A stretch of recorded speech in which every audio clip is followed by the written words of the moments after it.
Welcome to the McKnight Center, and thank you for joining us on Center Stage. During this series, we invite you to learn alongside us as we take a closer look at performing arts, guest artists, and so much more. We encourage you to keep on learning and create your own fun at home.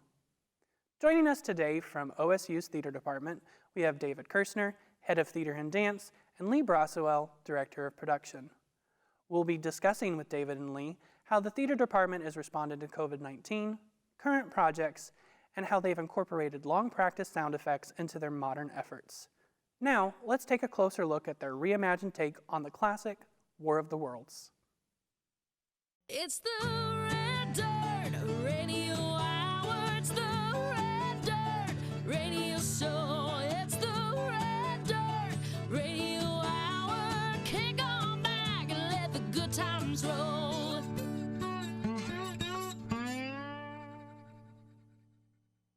Hey, Stilly, we have some fun for you tonight, man. During the current pandemic, we can't listen to music or enjoy theater in person, but we can get together and listen to the radio. So tonight, I have some guest disc jockeys joining me, and we're going to play some of Red Dirt's greatest hits. I'd like to hand you off to some friends of mine, local student radio show, Daily Dirt. We have David Kersnar and Lee Brasuell, so thank you again, gentlemen, for joining us today. Now, it's a very unique time, and we've all seen every vein of performing arts have been hugely impacted by the current pandemic. And so, can you tell us a little bit how your department is choosing to respond to that pandemic and how you are continuing to create, but also facilitate learning experiences for your students? Yeah, well, Lee and I and the rest of our committee, we had picked a completely different season for you all. And then it became quickly apparent in March that, well, that wasn't going to happen. We unfortunately had to cancel our production of Bye Bye Birdie. That was supposed to happen at the end of April. We did do a homage to the production.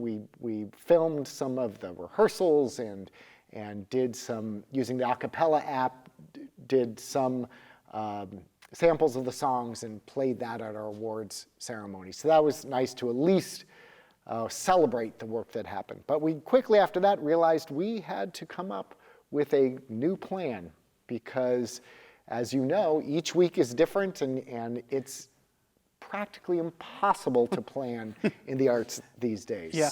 So we were trying to think of what can we do that is COVID-proof. And I don't know if we came up with something that's COVID-proof, but we are producing a radio series that this fall. So we divided up the fall and the spring season. So right now we're right in the middle of our radio series fall, which is thrilling and I think is working really nicely.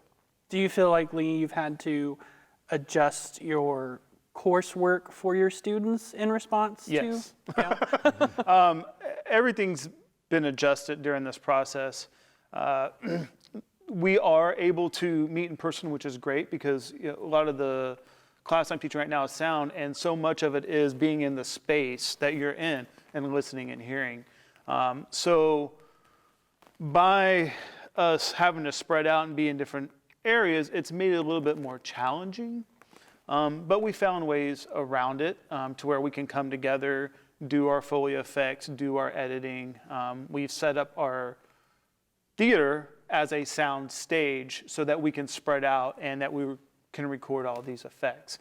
Our practicum courses have changed dramatically as well. A lot of our teaching is through the practicum courses. Mm-hmm. So figuring out how we can get the students the practicum experience on a production when we're not actually producing on a stage, when it is just sound. So this show's been really heavy with sound practicum. Yeah. So we've had to get creative in a lot of ways on how we're going to teach those courses. Yeah. Can you describe to us, whether it be War of the Worlds, whether it be any other production, what does that process look like for you or anybody in theater when it goes from drawing board concept to live production or digital recorded production? What's that process look like?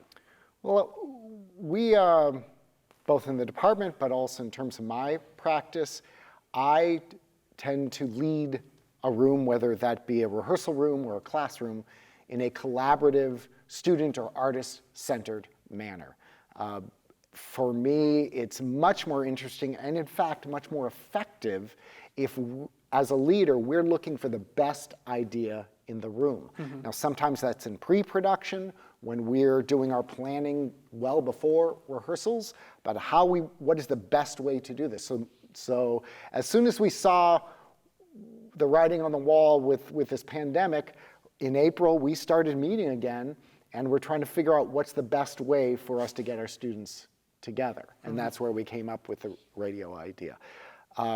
For me, just doing the same old War of the Worlds that's probably happening in many different places in terms of radio performances, I was less interested in doing the adaptation that Orson Welles did, just straight up. Yeah. I think that he did a fantastic job, and so we wanted to create something that was centered in our community. So I pitched to Lee this idea of doing a Stillwater-centric, Payne County, Oklahoma-centric production. It was a little scary because we were just a few weeks away from starting rehearsals. And we needed to make sure we had a script in place for our sound technicians and artists that were going to be doing these Foley effects.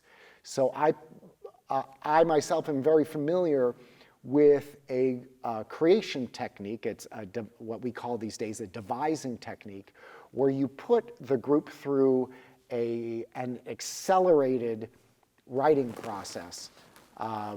And it was a week-long process. So we started by reading, as soon as we did our casting, I had the group start to read H.G. Wells. We had them listen to the original radio shows from the late 30s, and then pitched our idea of how can we bring this to something that is Stilly-centric? How can it be about us here and the world that we're in now? And the students took off from that, and by Friday, literally 5 days later, we had a rough draft of the new script. Wow. Well, and I mean, before that, in pre-production, when we were talking about, that's when he pitched it to me, the idea of doing Stillwater-centric and it being a radio show. I was like, well, this is the home of red dirt music, right? You know, this is where, what's one of the things that Stillwater is known for. So I said, well, let me reach out to somebody, because I know John Cooper of the Red Dirt Rangers, who kind of started one of the members that started the Red Dirt scene. And so we reached out to John, and he was, of course, completely on board with the whole idea of the radio show. He loves radio. He did radio at KOSU forever. And that's Red Dirt Radio Hour. The Red Dirt Radio Hour. And so that's where the whole initial concept before rehearsals took off, and then they took it and ran with it and transformed this whole thing. So we worked with John Cooper. We're using a lot of music from the Red Dirt Rangers for this show. So all the music is from the Red Dirt Rangers. We are using locations from around Stillwater, key points, the farm, things like that. So very cool. It was one of those things that just through discussion happened, and through talking with other people, it came about. So when you tune in, it feels like you're listening to a regular radio show featuring Red Dirt music. Yeah. And then the story takes over. Yeah. So it's really exciting. So Lee, specifically in your facet of the theater, you've mentioned Foley effects. So for our viewers, can you tell us a little bit more about Foley effects? What are they? How do they fit into theater? So Foley effects has changed over the years, but Foley comes from the old, before talkies, movies, right? Black and white, and to tell the story, they did music and sound effects to it, and Foley himself would tape a whole show with just the different instruments he had around him and playing them to tell the story. Now today, that has taken on a little bit different meaning. We still use live Foley effects in shows a lot of times, but with this show, it was all post-produced. So when we talk about Foley, it's more what you think of when you go to a movie, right? Almost every sound effect you hear in a movie is a Foley effect of some sort. And you have people that sit in studio and record every single sound you hear except for the actor's voice for a movie. And that's what we did for this show. we recorded a bunch of different sounds, beds that could be used for sound effects that we could overlay in post.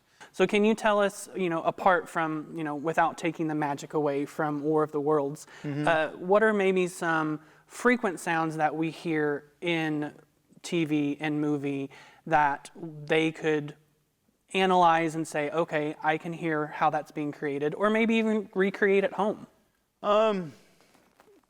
Your most common sound effects that you're going to encounter, you have wind, right? That's a big one, but wind is hard to go out and just record live, right? Because you get the air blowing over the filament, horrible sound. So wind's a common one. One of the most common wind sound effects that you hear a lot of times is somebody's mouth, right? Just making it with their mouth and just, really slow, low tones in the microphone. And actually, a lot of sound effects can be created with the mouth. But there's a lot of other things that we use. Plastic bags are great. Cellophane, things like that. They make a great crunching noise. You can make them sound like a fire, things like that. The whole thing with Foley is taking something and really closing your eyes and listening to what the sound is. Not what you think it's going to sound like, but what it is. We bang on things. We grab random